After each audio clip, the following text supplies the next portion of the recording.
Good afternoon. My name is Matt DeSarno. I'm the Special Agent in charge of the Dallas Field Office of the FBI. Today I'm standing proudly with Colleyville Police Chief Michael Miller and Rabbi Charlie Citron Walker of Congregation Beth Israel. I'd like to recognize my other law enforcement partners in attendance from Homeland Security Investigations, Texas Department of Public Safety, the Fort Worth Police Department, and others, as well as our community partners from ADL, the American Jewish Committee, and Secure Community Network. Thank you for joining me today. I'd also like to thank Colleyville Center, Good Shepherd Catholic Community, and city officials of Colleyville for the use of numerous facilities and resources in support of this crisis and this investigation.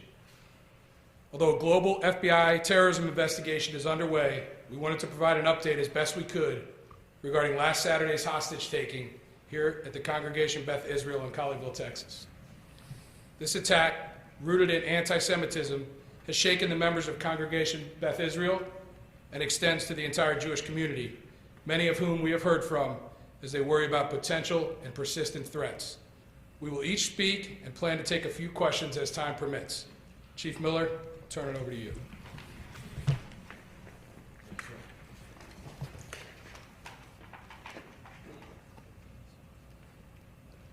Good afternoon, everybody, and welcome back to Colleyville. I wanted to begin my remarks by just acknowledging the bravery of the hostages on Saturday.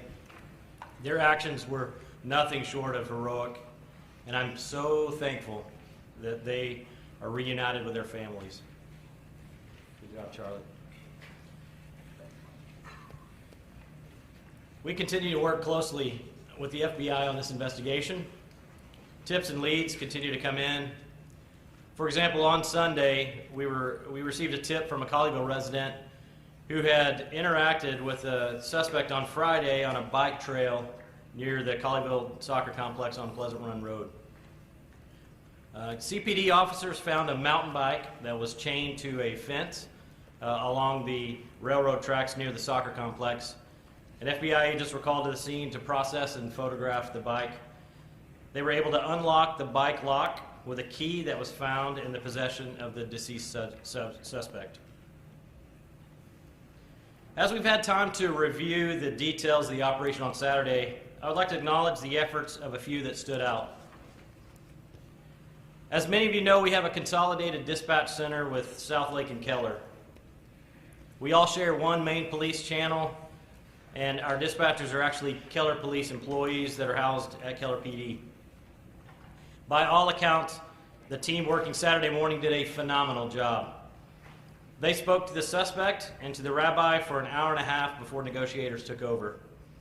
At the same time, they were inundated with 911 calls, calls from the public, calls from the media, all the while continue to provide services to the two other cities. Really a fantastic job by these professionals.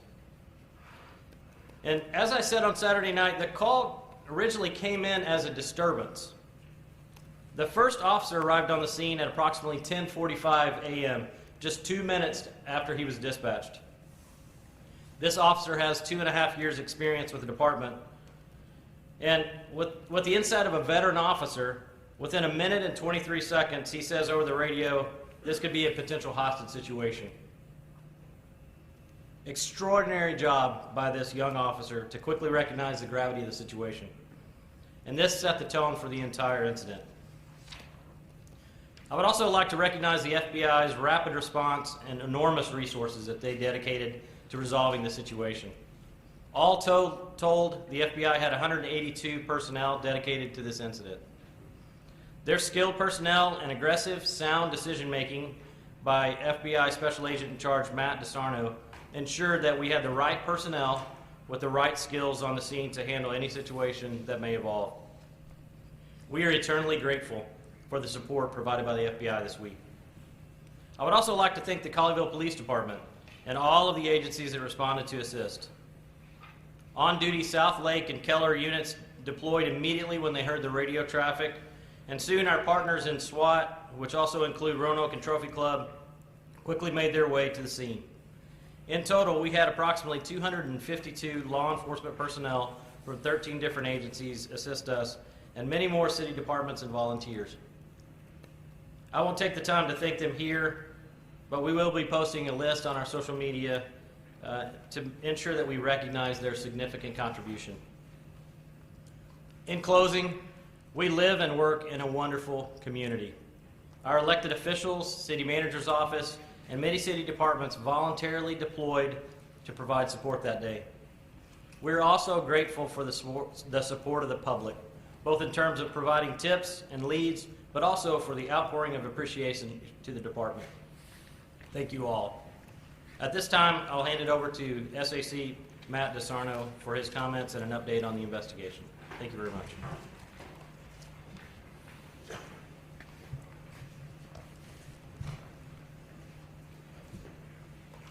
Thank you, Chief Miller, and thank you for the continued service to your city and community of Colleyville. It's been outstanding to work with you and with this entire community and your department throughout this crisis and this investigation. Again, my name is Matt DeSarno. I'm the Special Agent in charge of the Dallas Field Office of the FBI. My area of responsibility includes Colleyville, and as the Chief just explained, we respond in force when the law enforcement community is in need. The synagogue hostage-taking in Colleyville underscores the continued threat violent extremists pose to religious institutions, particularly Jewish institutions and other Jewish targets. The FBI is and has been treating Saturday's events as an act of terrorism targeting the Jewish community. It was committed by a terrorist espousing an anti-Semitic worldview. It was intentionally targeted in a selected location, the congregation Beth Israel Synagogue. Our thoughts remain with the victims and their families. Our thoughts are also focused on the entire Jewish community. We recognize that the Jewish community in particular has suffered violence and faces very real threats from across the hate spectrum, from domestic violent extremists to foreign terrorist organizations. And because of that, the FBI considers the enduring threats to the community to be among our very highest priorities. The Colleyville attack is a terrorism-related investigation in which the Jewish community was targeted, and the investigation is being led by the North Texas Joint Terrorism Task Force. As the FBI responded to the Colleyville Police Department's request for assistance on Saturday, and before Malik Faisal Akram ever made a single demand to law enforcement, he committed a felony under Title 18, United States Code, Section 247, when he forcibly kidnapped 4 hostages while they exercised their right to worship at Congregation Beth Israel. This is a federal hate crime. As negotiators began to engage with Akram, he repeatedly demanded the United States release a convicted al-Qaeda terrorist in exchange for the safe return of the hostages. In doing so, his actions clearly met the definition of terrorism as defined in Title 18 of the United States Code, Section 2331. As my team learned the initial facts, we immediately opened an international terrorism investigation. Let me be clear here. This was both a hate crime and an act of terrorism. The FBI has primary investigative jurisdiction for both of those violations. The FBI's top mission priority remains to protect the United States from terrorist attack. In this case, we brought every tool to bear towards that end, and we continue to do so. On Saturday night, I explained that an independent investigation of the shooting incident would occur. While the results of that review are not final, today I am able to confirm some key details of the final moments of the hostage crisis. As the hours passed and Akram's behavior changed, he wasn't as communicative with the negotiators. He became combative and issued ultimatums and deadlines. As my leadership team and I were making this assessment, Rabbi Charlie and the hostages seemed to have come to a similar conclusion. And just after 9 p.m., 2 near simultaneous plans of action unfolded. I authorized the FBI's hostage rescue team to make entry into Congregation Beth Israel on the south and west sides of the synagogue. As the teams approached, FBI Dallas SWAT encountered the 3 remaining hostages running from the northeast exit of the synagogue. The teams continued moving to the synagogue and made entry into the building. Akram's death was a result of the deadly force employed by the FBI. I'd like to take an opportunity to highlight the work of the crisis negotiation teams throughout this incident. The professionalism and expertise of the negotiation team, combined with the composure and judgment of the hostages, set the conditions for a successful resolution. This included the negotiated release of 1 hostage shortly after 5 p.m., and it facilitated the tactical delivery of food and medical aid to the hostages. during the crisis. Rabbi Charlie and the other brave individuals who were held hostage are survivors, and they are heroes. This remains an ongoing international terrorism investigation.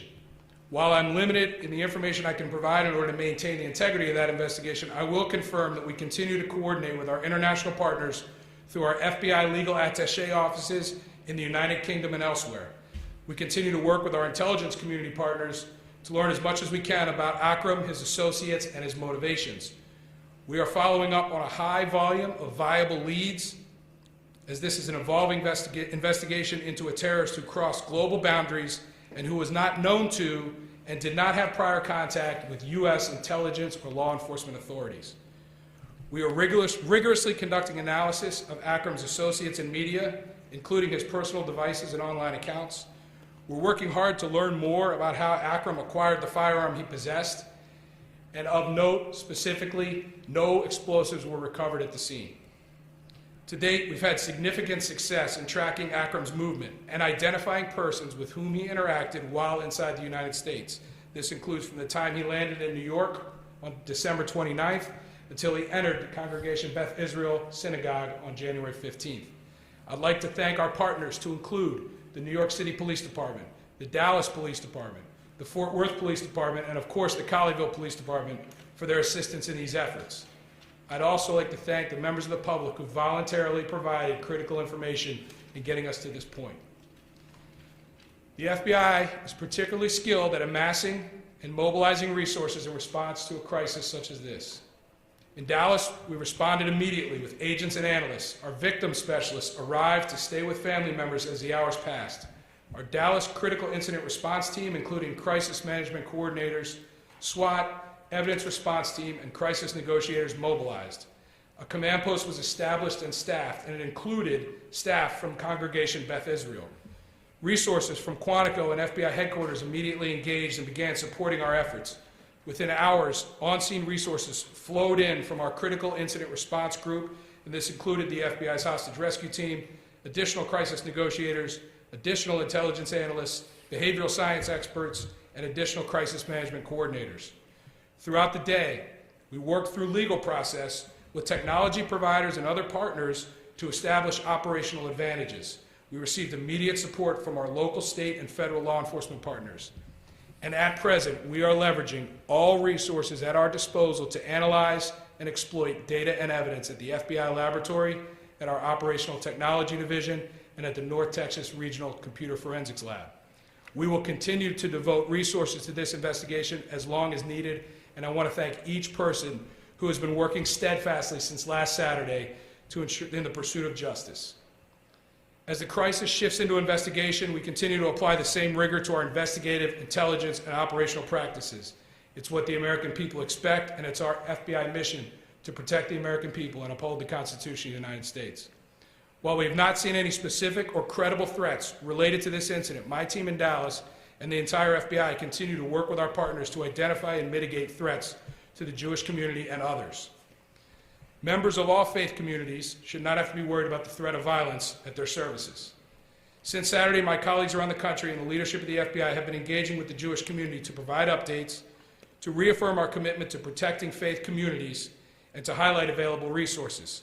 The FBI and our partners at the Department of Homeland Security have significant, valuable training and awareness resources available both online and directly through our field offices across the country. Additionally, we work very closely with the ADL and other similar organizations to increase awareness, provide training, and inform communities about threats. I was struck by the welcome message on Congregation Beth Israel's website. In part, it reads, "We care about you, we strengthen each other, you have something to contribute." I can't think of a better sentiment at this time. Rabbi Charlie was a rock, even amidst his own crisis. He was a leader and a teacher and a protector. He provided safety, orchestrating a daring, successful escape. Personally, his conduct throughout the day provided me with a level of comfort and confidence that is difficult for me to explain. Rabbi Charlie, the heroes you were with, your congregants, your families, have endured unspeakable trauma. We care for you and we seek to strengthen you. And as you have shown us your strength, we hope to do the same for you. Thank you. Thank you. I'd like to invite Rabbi Charlie Citron Walker to the podium.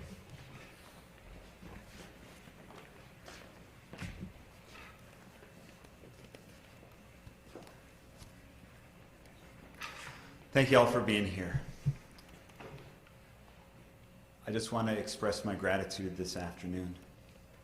I want to express my gratitude for the FBI, for all of the law enforcement that were involved in this operation, for the hostage negotiators who, in that whole team, from negotiator Matt to who I was on the phone with, and who was that voice, that calm voice on the other end, on speakerphone the entire time, to everyone that was a part of this.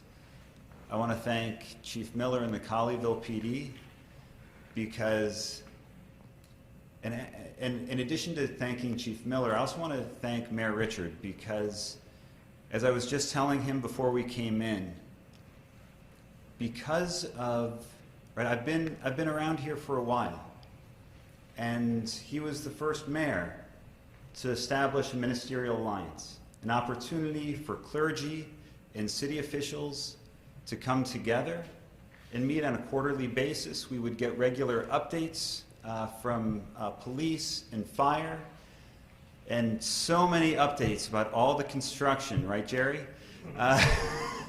And because of that relationship, when Chief Miller came on as the new chief a few years ago, I had his cell phone.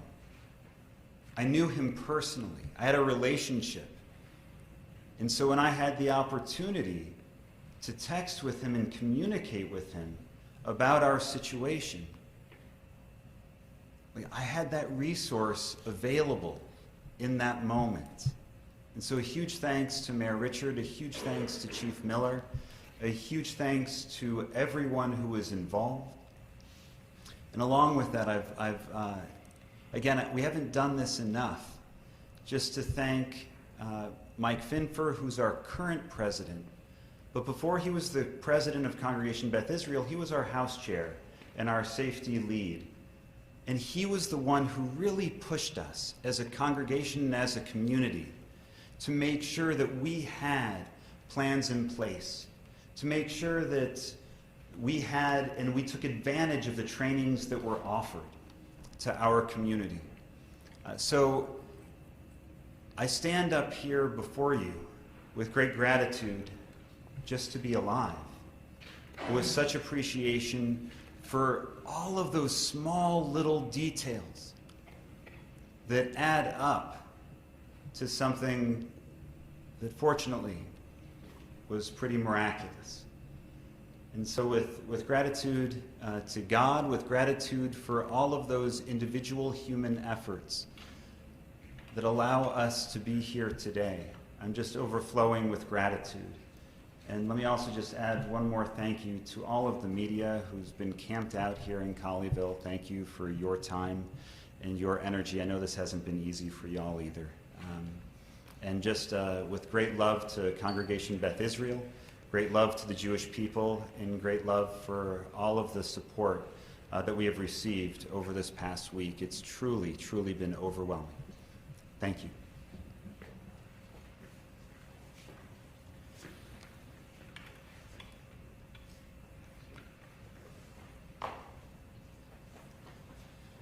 Okay, we do have a few minutes for questions if there are any. Sir? Jake Bleiberg with the Associated Press. Do you have any indication of why Beth Israel specifically was targeted? Is that a question for me? Yes, sir. Okay. Yeah, so the question, Jake, is why Beth Israel specifically was targeted? Yes, sir.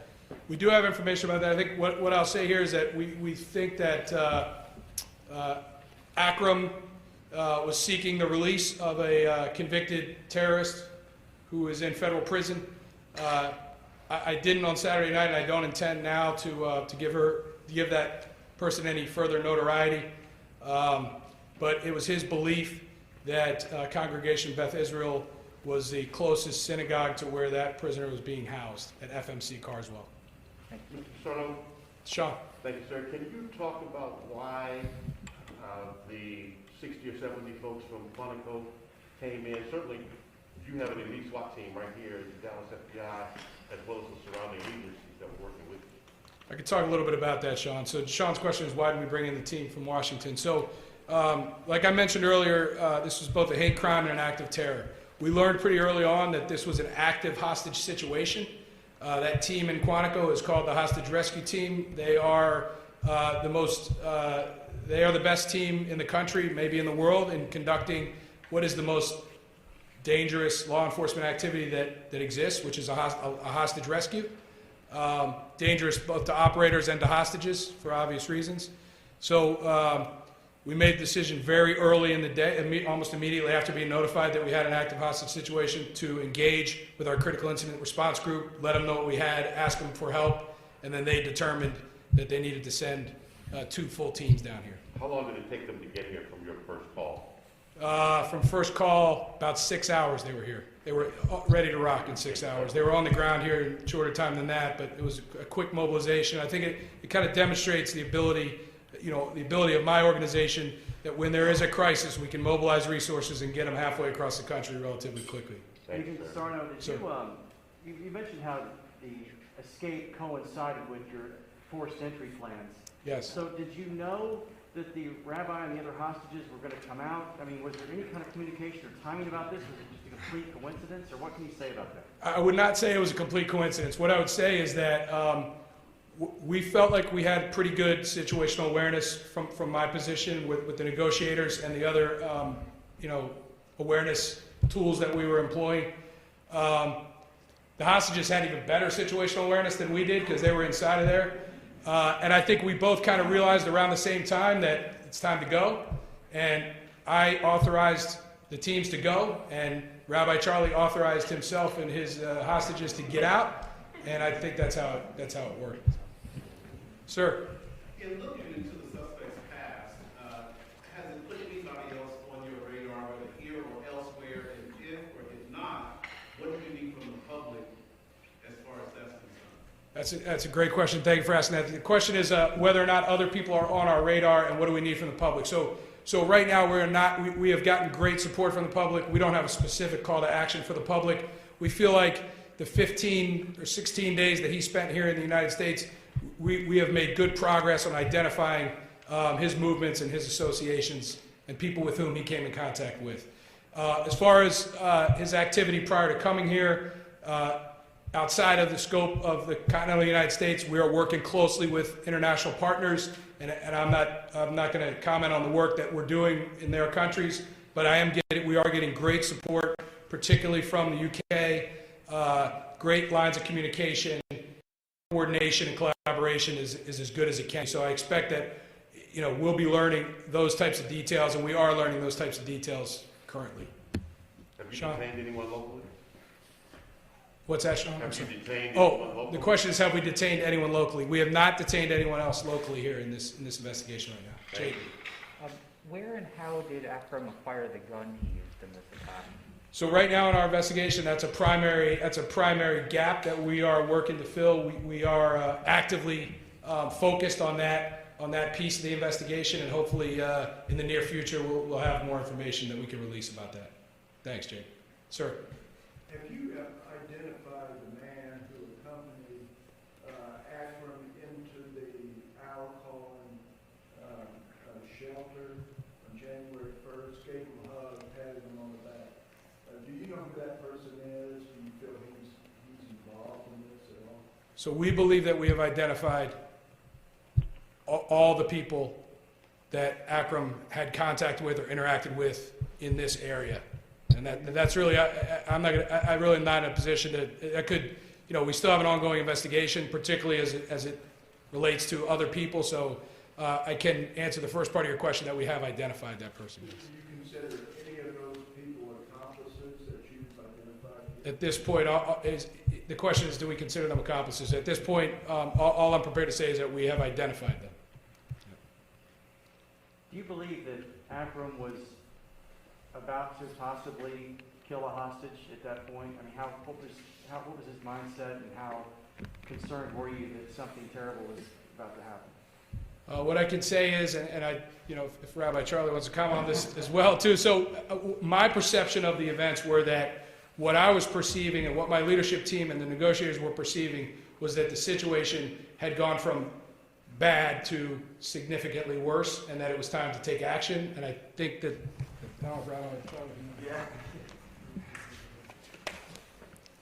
I can honestly tell you that before this, like as things were getting bad, it was really bad. I was absolutely in fear of my life.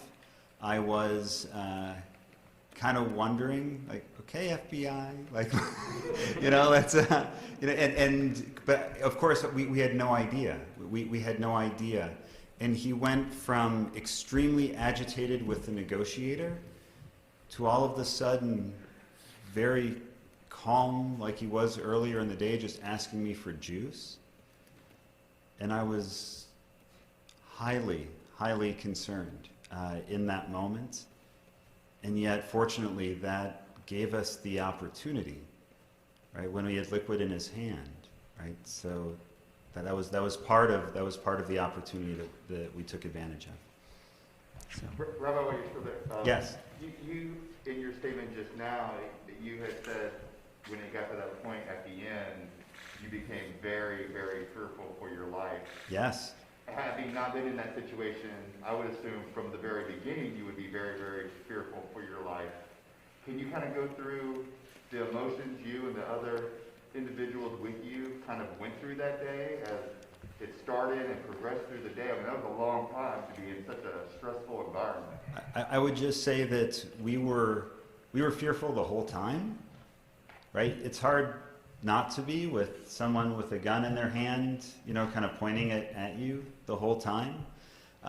The first, hour or so, hour and a half, was extremely, extremely upsetting, extremely terrifying, and there was a long period of calm conversation.